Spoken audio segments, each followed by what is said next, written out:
15 black celebrities who were buried in the strangest places. A platinum legacy, and no stone to prove it. Some of these black legends filled arenas, topped charts, and changed America's soundtrack, yet their final address was a patch of grass, an unmarked plot, or a cemetery so neglected fans couldn't even find the gate. Imagine loving a voice your whole life, then realizing there's no headstone to touch, no name to read, no place to stand and say goodbye. Today, we're exposing 15 of the strangest resting places in black celebrity history, using verifiable records, not gossip, because the truth is already horrifying. Stay until the end for the most haunting case. Subscribe to the Black Excellence List. Billy Paul. Billy Paul spent his career singing like a man who knew secrets could outlive the people who keep them. Me and Mrs. Jones didn't just top charts. It planted itself in America's emotional memory, the kind of song that still sounds like a closed door and a whispered confession. And yet when his story ended, there was no legend's farewell spectacle attached, just a real address, a real cemetery, and a quietness that feels almost surreal when you remember how big his voice once was. Public reporting is clear on the final chapter. Billy Paul, born December 1st, 1934, died on April 24th, 2016, at his home in Blackwood, New Jersey, after pancreatic cancer, and he was widely reported as 81. The strange burial isn't a gothic rumor. It's the contrast between cultural magnitude and how easily his resting place can be overlooked by fans who assume a star of his era must be in a headline-grabbing memorial park. His burial is recorded at West Laurel Hill Cemetery in Bala-Cynwyd, Pennsylvania. And here's where the title truly lands. West. Laurel Hill is a historic cemetery, but it's not a pop culture pilgrimage site the way certain Hollywood memorial parks are. Unless you already know to search that location, unless someone tells you the exact cemetery name, you can live your whole life loving the song and never realize where the man is actually laid to rest. Even online records show how quickly details get slippery. Find a Grave lists his age as 80, while multiple major outlets and Black history references report 81, illustrating how fame doesn't guarantee a clean, consistent public record when the curtain drops. If a voice that famous can disappear into a cemetery, most listeners never think to visit what does being remembered really mean.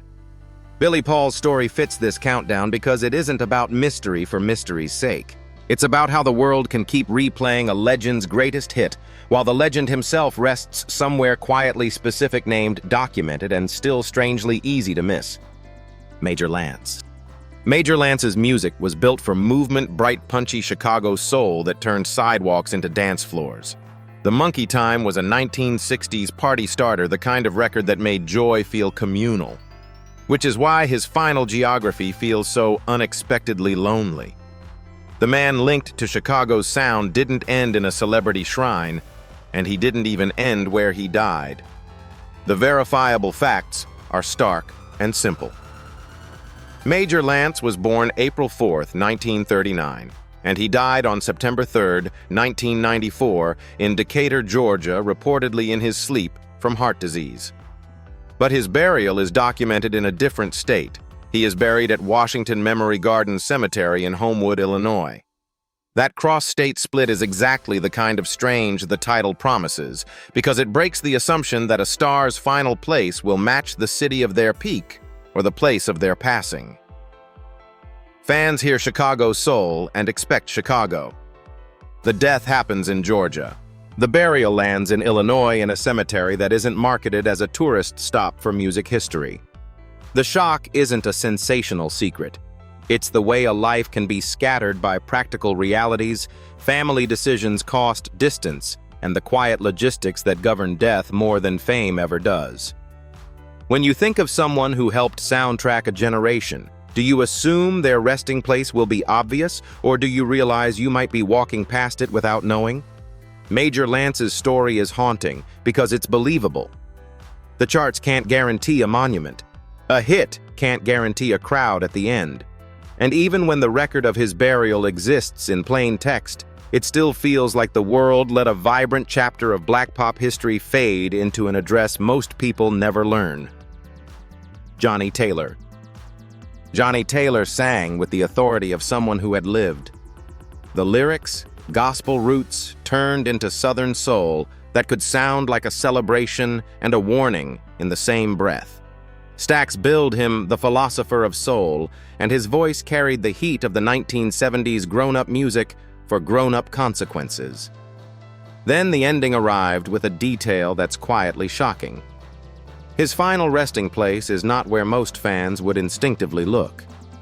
The record is clear on the final day. Taylor died of a heart attack on May 31st, 2000 at Charlton Methodist Hospital in Dallas, Texas, aged 66. But he was buried beside his mother, Ida Mae Taylor, at Forest Hill Cemetery in Kansas City, Missouri, a different state from where he made his later home and where he died. That buried beside his mother line is the key to why this fits the title. A star's final address isn't always about fandom or legacy branding. It can be about family gravity, the pull of a parent's plot, the decision to return someone to a personal origin point rather than a public one. Kansas City, Missouri isn't the first place many listeners associate with Taylor's late-life Dallas chapter. Yet the burial location is consistent across references, and even his mother's memorial listing ties her burial to Forest Hill, reinforcing that it's a family plot reality, not folklore. If you went looking to pay respects, would you search the city where he died, or the city where his family history was already written in stone? Johnny Taylor's strange burial story doesn't need rumors about hidden graves or missing maps. The twist is real and documentable Texas Death, Missouri burial family plot. And that's what makes it haunting, because it proves how easily the public can lose track of a legend once the spotlight shuts off, even when the paperwork is sitting there in black and white. David Ruffin. David Ruffin spent the 1960s as a voice you couldn't escape, smooth, pleading, and dangerous in the way only a true frontman can be. My Girl made him feel eternal, but the final chapter of his life is the kind of headline that snaps the fantasy in half. After completing a month-long tour of England, Ruffin died on June 1, 1991, at 50. And the cause was ruled an accidental overdose of crack cocaine, officially described as an adverse reaction to drugs. What makes his burial story fit the strangest theme isn't a spooky location, it's how modest and easy to miss it is compared with the size of his legacy. His funeral was held at New Bethel Baptist Church in Detroit, and the service was packed with music world recognition. Surviving Temptations members sang, and prominent artists like Stevie Wonder and Aretha Franklin performed.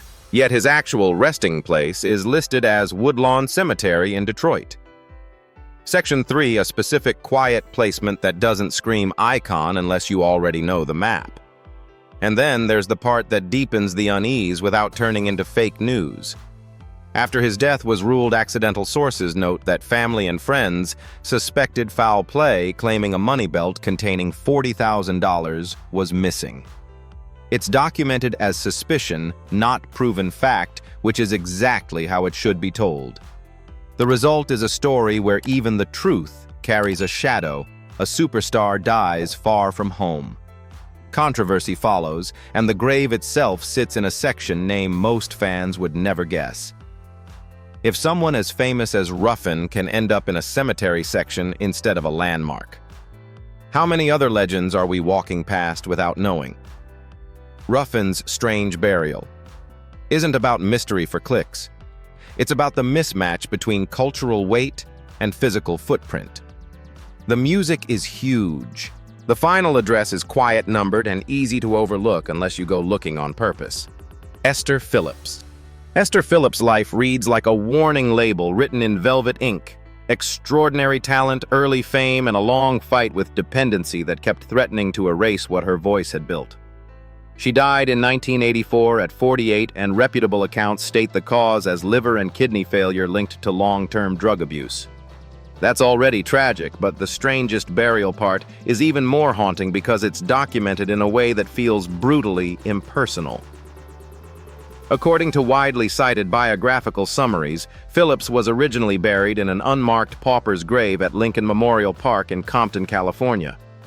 That phrase, pauper's grave, hits like a slap when you remember her as Little Esther, the singer who could cross R&B, jazz, and country and still sound like herself. She didn't just disappear from the charts, her name disappeared from the ground. That's the core of the title. Fame doesn't guarantee permanence, and the burial record can look more like bureaucracy than tribute. So here's the question: if the world can recognize a voice for decades, why couldn't it guarantee her a marked place to be remembered? Then comes an even more specific, verifiable twist. Phillips was reinterred in 1985 in the Morning Light section at Forest Lawn Memorial Park, Hollywood Hills in Los Angeles. A bronze marker was placed, and the biography notes it recognizes her achievements and includes a biblical quotation. In other words, her final resting place, changed her first burial, was essentially anonymous. Then her remains were moved and memorialized later. This is why her entry is so powerful in a countdown about strange burial stories. It isn't rumor or ghost lore. It's the documented journey from unmarked poverty burial to later recognition, as if the world needed extra time to decide she mattered. Melvin Franklin was the foundation you felt more than you saw the Temptations' bass anchor nicknamed Blue, the voice that made harmonies feel like architecture. He toured through decades of Motown glory, but his later life was marked by escalating health battles. Reliable summaries note he was diagnosed with rheumatoid arthritis in 1968, relied heavily on treatments that compromised his immune system, later developed diabetes, and ultimately faced severe complications that worsened over time. In early 1995, he fell into a coma and died on February 23, 1995 at 52 at Cedars-Sinai Medical Center in Los Angeles. The strange burial angle here isn't that he was hidden in some unknown county. It's that even inside a famous resting place, his final location can still feel oddly hard to see compared with his importance. Franklin is interred at Forest Lawn Memorial Park, Hollywood Hills, one of the best-known cemeteries in Los Angeles. Yet in a cemetery packed with well-advertised memorials, many visitors don't arrive with a clear landmark for where he lies, and the experience becomes less like a tribute and more like searching for a voice in a crowd. His funeral, however, was not small. Accounts note it was widely attended, and Smokey Robinson commemorated him with "Really Gonna Miss You," a public goodbye that matches his stature. That's the emotional contradiction: a giant honored in song, then placed into a massive memorial landscape where the individual can still feel swallowed by the grounds. So here's the question. If you can be celebrated by legends at your funeral, why can your grave still feel strangely anonymous inside a place built for remembrance?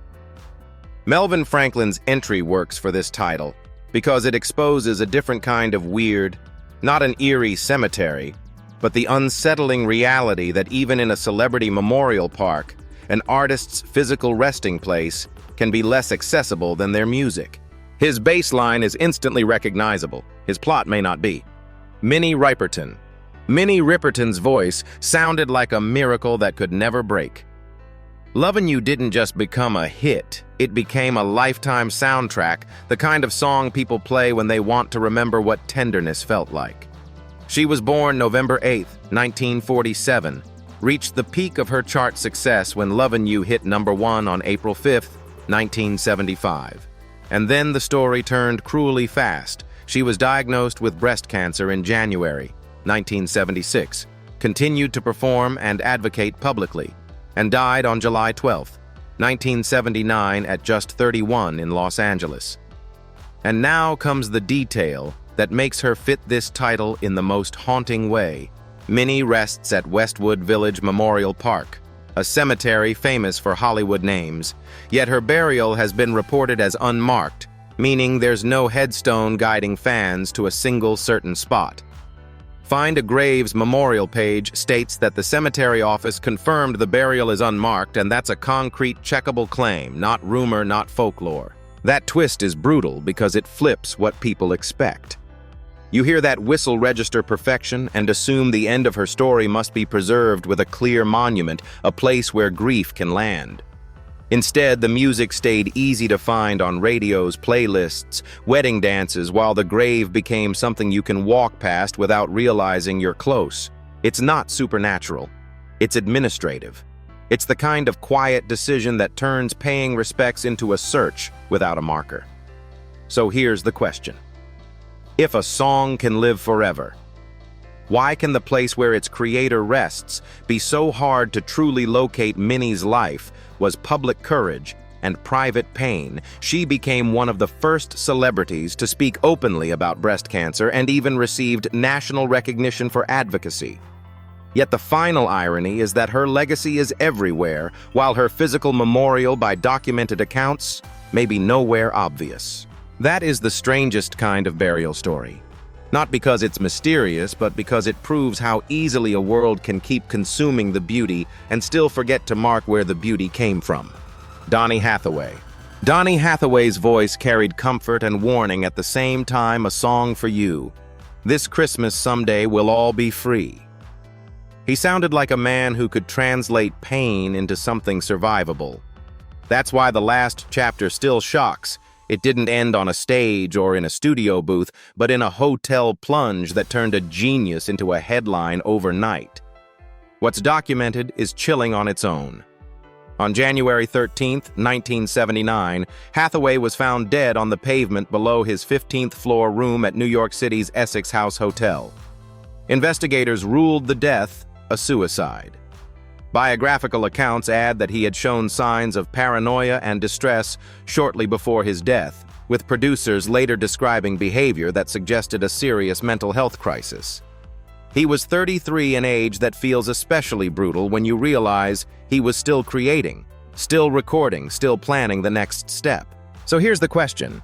How does someone who sounds like hope end up dying in a way that feels like the world had already given up on him? Then comes the strange burial twist that fits your title, despite dying in Manhattan. Hathaway's resting place is recorded far from New York. Multiple sources list his burial at Lake Charles Park Cemetery in Belle-Noire, St. Louis County, Missouri. That geographic distance matters because it breaks the instinct fans have people search New York because that's where the tragedy happened. But the grave is in Missouri, a quieter location tied to family and community, not the city where the public first heard the news. This isn't ghost story material. It's logistics grief, and the way death rearranges legacy into addresses the public never expects. The music stays New York big. The resting place is Missouri quiet. And that contrast is exactly why his entry lands like a punch in a countdown about unexpected burial places. Because you can love Donny Hathaway your whole life and still not know where to go if you wanted to say goodbye. Tammi Terrell. Tammi Terrell's story is heartbreaking because the tragedy happened in public in real time, while the world kept asking for more. She wasn't just a Motown singer. She was the bright half of duets that still feel like pure joy. Ain't no mountain high enough, you're all I need to get by. Then the body behind the smile began to fail, and the timeline is well documented. On October 14, 1967, Terrell collapsed on stage during a performance with Marvin Gaye. She was diagnosed with a brain tumor, underwent 8 surgeries, and by early 1970, she was using a wheelchair, experiencing blindness and severe weight loss reports. Note she weighed about 93 pounds. She died on March 16, 1970 at 24. So here's the question: when a performer is clearly suffering, who has the right to say stop? And why is that word so hard for the industry to speak? Her final resting place isn't a grand monument that signals Motown legend. Credible references list her burial at Mount Lawn Cemetery in Sharon Hill, Pennsylvania. It's not a place most casual fans would guess if they only knew the Detroit mythos of Motown. The burial location reflects something quieter: family decisions, hometown gravity, and the reality that many legends return to ordinary ground. Her funeral was held in Philadelphia, and accounts describe tension around who was allowed to attend biographical summaries. Note her mother barred most Motown people, allowing only a limited presence. That detail matters because it explains why her goodbye could feel smaller than her fame. Grief was personal, controlled, and protective, not a public spectacle. Tammi's strange burial isn't strange because it's spooky. It's strange because it exposes the distance between fame and farewell, a voice that still fills the world and a grave in Pennsylvania that many fans never think to search. Florence Ballard. Florence Ballard helped invent a sound America still sells. Before the gowns, before the choreographed smiles, before the Supremes became a global brand. Ballard was the powerhouse voice in the room, raw, church-trained intensity that could cut through any microphone. She sang on 16 top 40 singles with the group, including 9 #1 hits, yet history often remembers her as the one who disappeared. Her life after the spotlight is where this title starts to hurt. Ballard was born June 30th, 1943, and after leaving Motown's machine, her years became a grind of instability, money stress, health problems, and a constant fight to be seen as more than yesterday's harmony. Then in Detroit, the story ended abruptly. She died on February 22, 1976, at 32. Multiple biographies describe her death as a cardiac event tied to coronary issues arriving right when she was trying to climb back. But the part that belongs in Buried in the Strangest Places isn't about geography, it's about the silence of the marker. Ballard's resting place is recorded at Detroit Memorial Park Cemetery in Warren, Michigan, a cemetery with deep historical significance for Black families who wanted dignity in burial. Yet when you look at the memorial details, the inscription doesn't announce Supreme, doesn't shout Motown, doesn't even hint at the stadium-sized legacy. It's starkly domestic, beloved wife and mother. So here's the question. How does someone who helped define an era end up remembered in stone without a single word about the era she helped create? That contrast is the shock.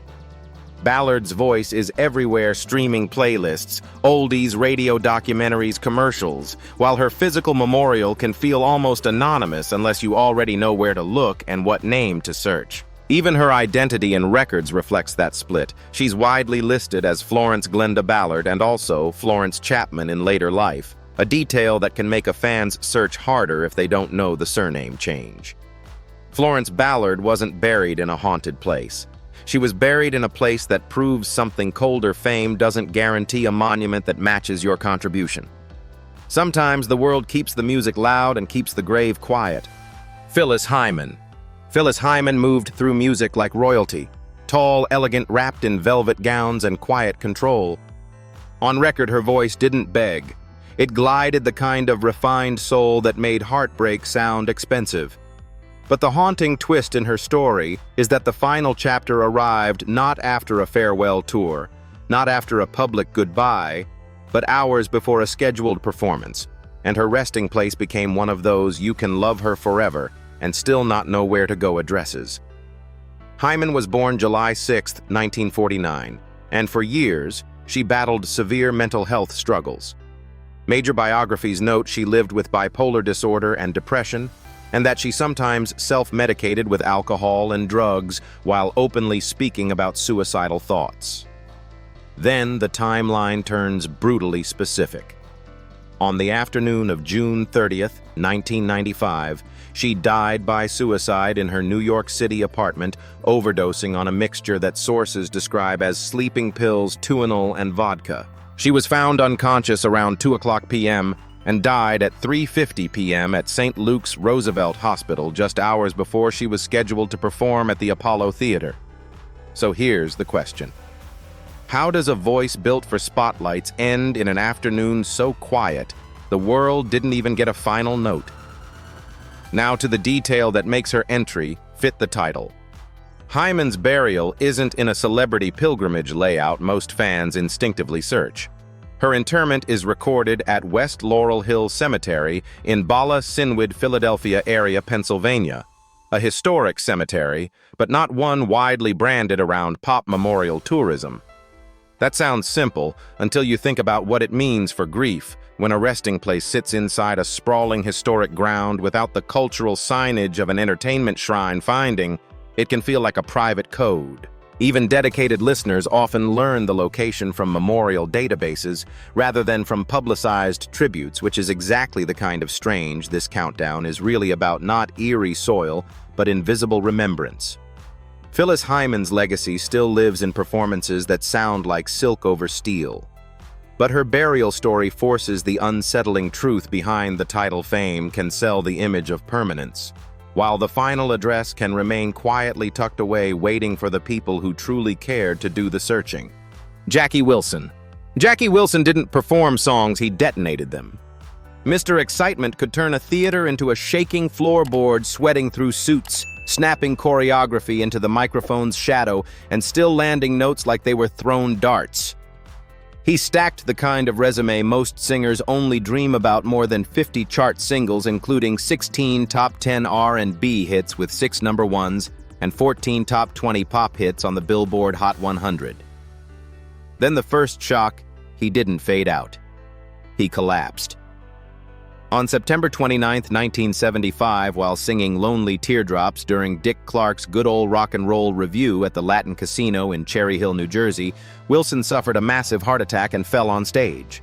People initially applauded, thinking it was part of the act, until the music stopped and reality took over. From that moment, fame became a long, quiet vigil. The oxygen loss caused severe brain damage, leaving Wilson in a coma and then a prolonged minimally conscious/semi-comatose state. He lived like that for years. He died on January 21, 1984 at 49 from complications of pneumonia. Here's the question. How does a man famous for lighting up a room end up spending his final years in silence while the world keeps dancing to his old records? Now comes the detail that makes your title hit hardest, because it's not rumor, it's documented. After his death, Jackie Wilson was initially buried in an unmarked grave at West Lawn Cemetery near Detroit. That means fans could know every lyric and still have nothing to touch, no name in stone, no obvious place to stand and say goodbye. 3 years later, the story twists again. In 1987, fans raised money, reported as a fundraiser spearheaded by DJ Jack the Rapper Gibson, to purchase a mausoleum. A ceremony was held on June 9, 1987, his birthday, and Wilson was interred in the mausoleum at West Lawn Cemetery in Wayne, Michigan, along with his mother. So Jackie Wilson's strange burial story isn't about a haunted location. It's about an unbearable contrast. A pioneer who influenced generations, yet whose grave was once marked only by absence until the people who loved the music decided that absence was unacceptable. Bessie Smith. Bessie Smith didn't just sing the blues. She defined what the blues could carry: swagger, sorrow, humor, and the kind of truth that makes a room go quiet. In the 1920s and 1930s, the Empress of the Blues was a force big enough to bend the industry around her. Yet the most haunting part of her story isn't only how she died, it's what happened after the music stopped. Bessie died in 1937, and even with the magnitude of her legacy, her burial ended up reflecting a painful American pattern. The world praises black genius loudly, then forgets to preserve it physically. Public memorial records place her at Mount Lawn Cemetery in Sharon Hill, Pennsylvania. And here's the detail that turns this into a strangest burial story with receipts. Her grave remained unmarked for more than 30 years. Not hard to find. Not private, but literally no headstone for decades. That gap is the shock, because it means generations could celebrate her voice while the place to mourn her had no clear marker, no stone that said she mattered. The Philly Music Alliance notes that it took until August 1970 for a headstone to appear, and it didn't come from an institution. It came from Janis Joplin, a white rock star who publicly credited Bessie as a major influence, and Juanita Green described as a woman who had worked for Smith, two people who decided the silence on the ground was unacceptable. So here's the question. How can someone whose voice shaped American music end up with nothing but grass as her monument for 3 decades? When the headstone was finally erected, Find a Grave gives the date as August 7, 1970. It carried an epitaph that feels like a rebuttal to oblivion. The greatest blues singer in the world will never stop singing. That line isn't just poetry, It's a correction. It's history. Admitting it lets something priceless sit unmarked. Bessie Smith's burial story fits your title because it's not folklore. It's documented, time-stamped, and emotionally brutal, a legend who filled America's ears, and for over 30 years had no stone to tell America where to stand and say goodbye. Zora Neale Hurston. Zora Neale Hurston wrote Black life with a kind of precision that still feels dangerous because she refused to flatter anyone. Their eyes were watching. God didn't just become a classic. It became a mirror people still argue with. And that's what makes the ending so brutal. The woman whose words outlived generations was placed into the ground in a way that almost guaranteed she would be forgotten. Hurston died on January 28, 1960, in Fort Pierce, Florida. Local historical records note that friends and supporters raised over $600 to cover arrangements, and her funeral was held on February 7, 1960, at what is now recognized as a heritage site in Fort Pierce. The part that fits your title like a knife is what happened next. She was buried in the Garden of Heavenly Rest Cemetery, then segregated, and her grave was unmarked.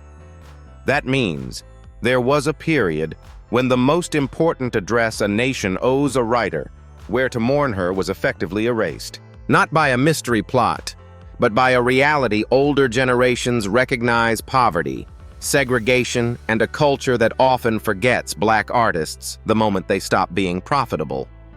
Even Hurston's own legacy slipped into a kind of silence for years, despite the fact that she had been a major voice of the Harlem Renaissance.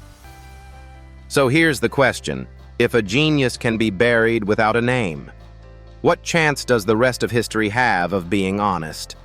Then comes the twist that turns this into one of the most famous lost grave stories in American literature. In 1973, novelist Alice Walker went looking for Hurston's grave, found an unmarked spot in the general burial area, and placed a marker that helped ignite Hurston's modern revival. Fort Pierce's own heritage materials explicitly credit that search as the start of Hurston's second rise from near obscurity. There's even a haunting detail that underscores how messy remembrance can be. The marker Walker installed famously used 1901 to 1960. Though Hurston's birth year is 1891, a small error that still feels symbolic of how easily the record blurs when a life has been neglected. Zora's burial story isn't strange because it's supernatural. It's strange because it's documented a literary giant laid in an unmarked grave until another writer had to physically fight the silence one stone at a time. These burial stories reveal a hard truth. Fame can fill arenas, yet still fail to secure something as basic as a marked place to be remembered. Some legends rested in family plots far from the spotlight. Others were left unmarked for decades until fans and fellow artists stepped in and fixed what history neglected. So here's the debate. Should a cultural icon's resting place be a private family decision or a public responsibility we all share? Drop your thoughts in the comments. And for more powerful stories of legacy, dignity, and Black history that deserves to be seen, subscribe and follow the Black Excellence List.